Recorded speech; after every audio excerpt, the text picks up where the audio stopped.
Hey everyone, Carmen here, digital editor at Ms. I'm back again, and I am here now with Sandra Henriquez from CalCasa. She is the CEO of the California Coalition Against Sexual Assault. Yes. And we heard a bit from Sandra today in the live stream of the opening plenary. Happy birthday.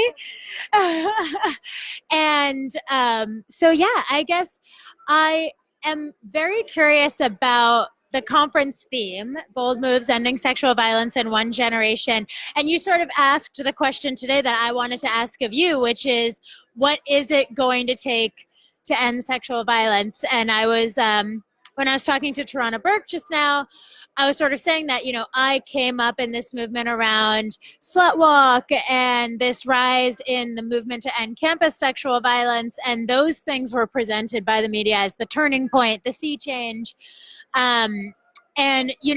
Yet here we are back again, and we need another sea change because the problem is still so prevalent, and there's just so much work left.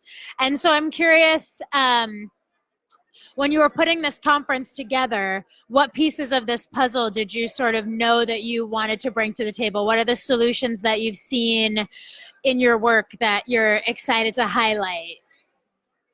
Yeah, thank you for the question. I think it's really important that we recenter the experiences of survivors, and particularly survivors that are from communities that are marginalized, survivors that are people that are overlooked or tend to be invisible. It's really important that we look at survivors that have those experiences when we're coming up with our strategies and approaches, because if we address their needs, we address everyone's needs. And so, I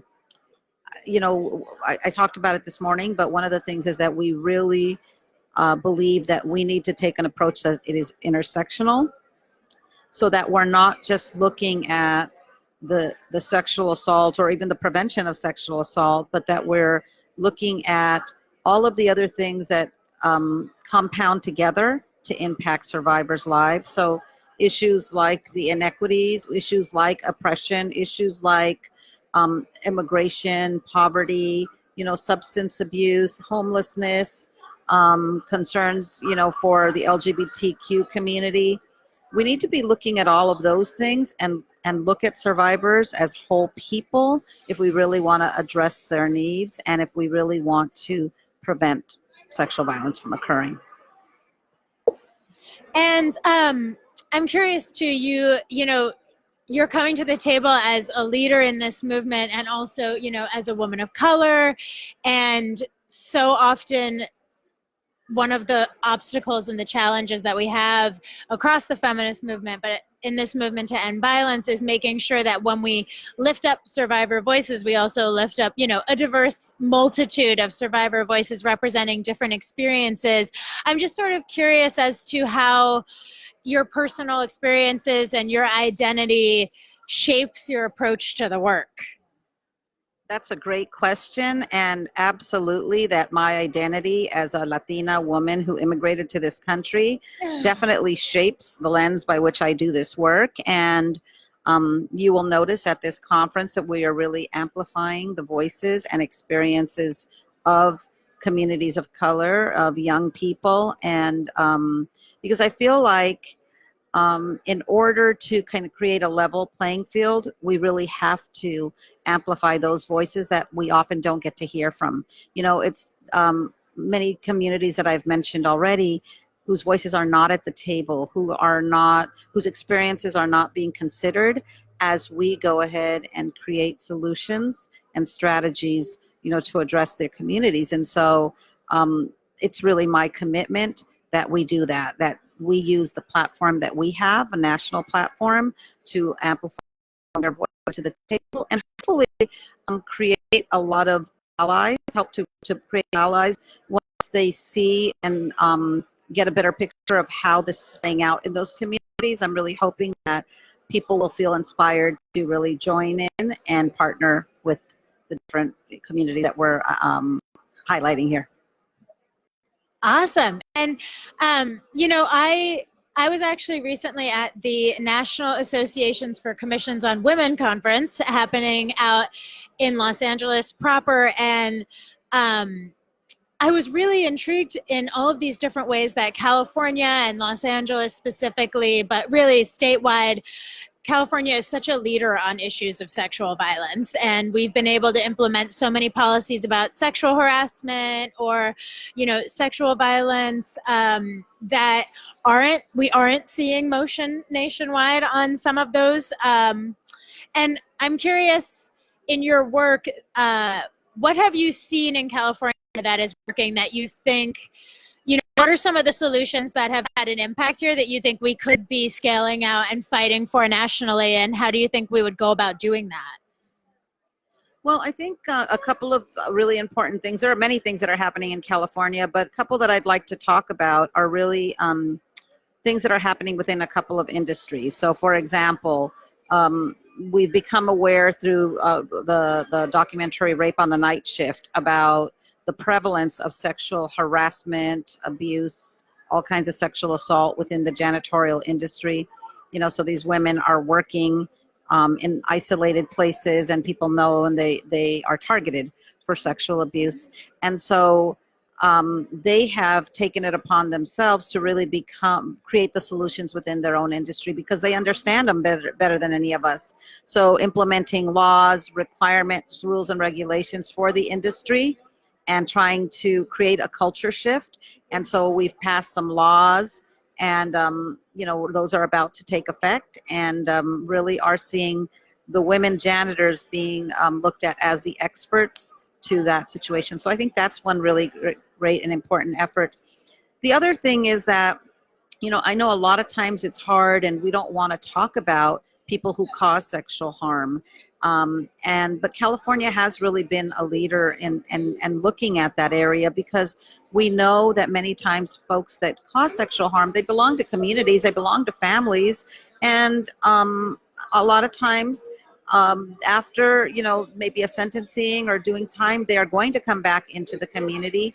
And so we really want to look at how we work with them, or work with the people that work with them, to help them so that they don't reoffend. So that's a way that we can prevent things from reoccurring, so that we can prevent reoffense, and help people to become better, productive members of society.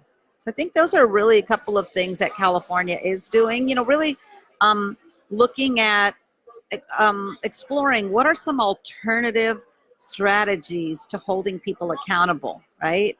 And, we're looking at things like transformative justice, things like restorative justice. So, once the system has already become involved, we look at strategies around restorative justice, or even before, people who may be at risk of causing harm. What are some of the things that communities can do to try and help to address that before it gets to that place where there's actually a sexual offense that's committed?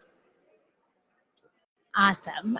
Yeah. And I mean, that all sounds so amazing. And I definitely agree. We published a blog post in the BoldMoves series about Yabasta and the amazing trainings that they're doing to empower women janitors to really reclaim their power, not even take power, but take back the power that is theirs, and, lead in this fight. And it is so exciting to see that happening with, women janitors, women farm workers, so many of these women from, really marginalized communities and in workplaces where the Me Too movement maybe, was most needed.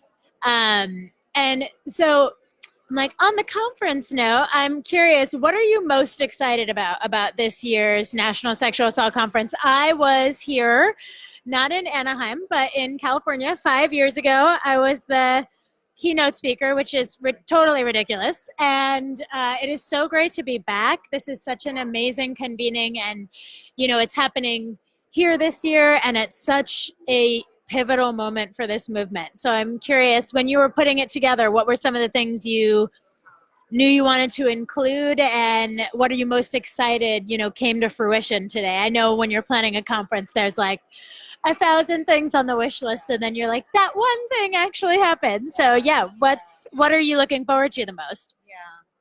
Well, I'm really super excited about the number of attendees that we have. I mean, there was such a demand for this conference that we sold out within a month, and we ended up with over 350 people on the waiting list that we weren't able to accommodate. But so there's so hopefully so there's quite a demand. So that's really great that people really want to come and talk about how they can become a part of the solution. I think one of the things that I'm most excited about is really highlighting the work that's happening locally, because a lot of times we're trying to figure out, how do we do this? What do we do? But a lot of the answers and solutions are really right there in front of us, but we don't always know. We don't always have access to the people, doing the work. So, again, the work that's happening with the farm workers, the work that's happening with janitorial workers, the work that's happening within faith-based institutions, with advocates, partnering with advocates, the work that's happening with sport, really helping sport to become a part of the solution. So I'm really excited about helping us to think outside of the box and really feel that sense of urgency to join in and not just do the traditional, you take the traditional approaches that we've taken, but think outside of the box and let's see how we engage those that we're really trying to work with, understand them, engage them, and let's partner to work together to end this. Awesome. And my question that I'm going to be asking everyone today, spoiler alert, and tomorrow and Friday that I talk to you at the conference is, the theme is bold moves. What is your next bold move? What's next for CalCasa? What's next for you as an individual activist? Like, what are you most excited to do after this conference when you're good and rested from having put it together? Yeah.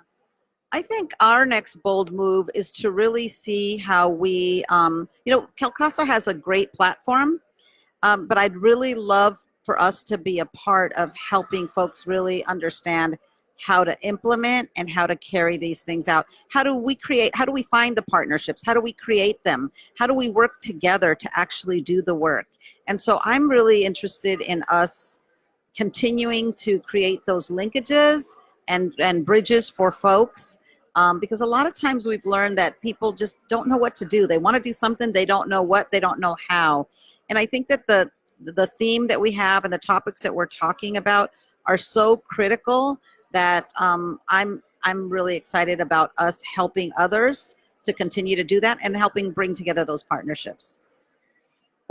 Awesome. Well, thank you so much for taking the time. I know we were supposed to chat last week, but I fell desperately ill. And so I'm glad we could still find a time. And thank you for sitting down with me in the midst of it all and for having Ms. and, letting us be a part of this amazing conference. And thank you for putting it together and for being here and being amazing. Thank you for your coverage. Thank you for everything. It's been fabulous. Yes, I'm really excited about you. Come. Yeah. And will you hear the whole thing? I will. Yeah. Fabulous. All right. Thank you.